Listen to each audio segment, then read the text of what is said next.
Please subscribe and like. 04. Life is homework and a gift. Is life a gift? Is it homework? Like everything in the world, it's up to you to think. They are similarly subject to strict rules and restrictions on behavior. But one is a prison and the other is called a temple or monastery close to heaven and paradise. The difference between them is the difference between an inevitable choice and a voluntary choice. Religion seems to see life as homework. Just as you receive a reward when you complete your homework, if you live your current life godly. We urge you to worship and devote yourself, saying that we have prepared paradise and paradise. Maybe it's the devil's whisper, I feel a bit unfair. Give it in moderation, because you gave it as homework for the rest of your life. I want to finish my homework quickly and unwrap the presents, but I can't before I die. God is a strict teacher who gives a lot of homework. A gift is homework, and homework is a gift. Nowadays, various items are turned into gifts, but in the past, school supplies were mainly given as gifts. Ironically, the tools needed for homework were gifts. I did my homework hard with a gift. Life is like a gift, it's not a gift, it's a gift like homework. After opening the box, the boundary between gift and homework disappears. Let's say you got a cute puppy as a gift. Imagine the after. A puppy is your homework, and if you are a gift to a puppy, would you be very embarrassed? Things are no different. Did you use the coffee coupon you received? Before the expiration date passes, you must hurry up, sell your legs, and finish your homework. Everyone has their own homework style. People who play with their homework first, people who play hard and then do their homework, they are all different. Whether it's a gift or a homework, life spans a lifetime, so why don't you share it like a half and half chicken? So you don't get tired either side. Looking around, I see a mountain of homework. Life is like homework, not homework, but a gift like homework. 05.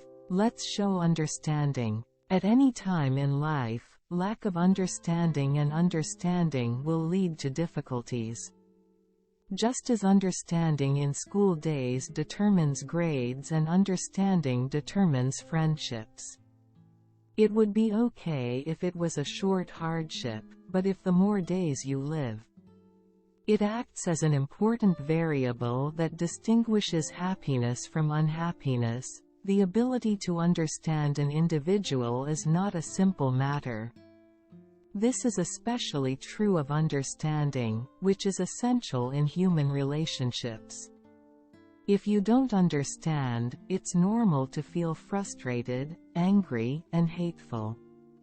What might be innocuous can turn into a problem that bothers you if you don't understand it. Like a math problem that couldn't be solved in school. It's left unsettled and uncomfortable, and eventually scratches your life like a line drawn on an exam paper. In the same situation, someone shows understanding and untangles the knot and lets go, while someone else gets upset and resentful and makes real trouble.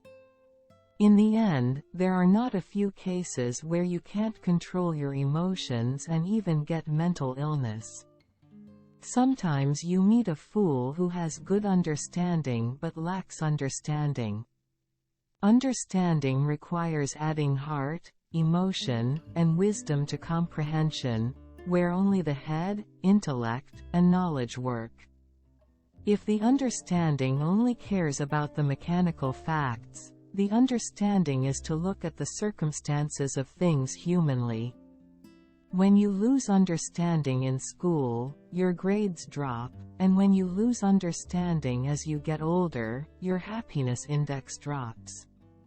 It's not good even if you know it, but to have understanding, you have to think from the other person's point of view. If you solve the English understand of understand, it means change position and stand under. So it contains the inner meaning of trying to be in the other person's situation. Life is understood as much as you know it, and you become happy as much as you understand it. 06. Let's know the unknown. Is it possible to know an object perfectly and completely? There are times when you don't even know who you are with 24 hours a day, but it is arrogance to think that you fully know others. The Oracle of Delphi in ancient Greece named Socrates as the wisest man. People ask again why Socrates, who claims to be ignorant himself, is the wisest man. The reason was that Socrates knew what he did not know. Unfortunately, Socrates was killed by hypocrites who didn't know he didn't know, on the wrong charge of blasphemy and ignorance. Confucius, a Confucian scholar in the spring and autumn period, preached that true knowledge is knowing what you know and not knowing what you do not know. It is a word of caution not to judge the world and other people carelessly. For example, don't judge someone as irresponsible or lazy because they are late for an appointment. All I know for sure is that I was late for my appointment. We still don't know if that person is irresponsible or lazy. Everyone has their own circumstances and stories. People like to judge in a hurry. Take a look at the slanderous comments on the internet. As if he were an omnipotent God, he guessed, determined, and judged. Know thyself. The words of Socrates at the entrance to the temple of Apollo. It seems like I can hear Socrates talking to himself with a poisoned cup. Know your ignorance. Fools are always confident. We must not forget that the unfortunate things in the world, big and small, are always happening because of people who are full of conviction. Therefore, at every moment, we must doubt knowledge and beware of certainty. Thank you very much.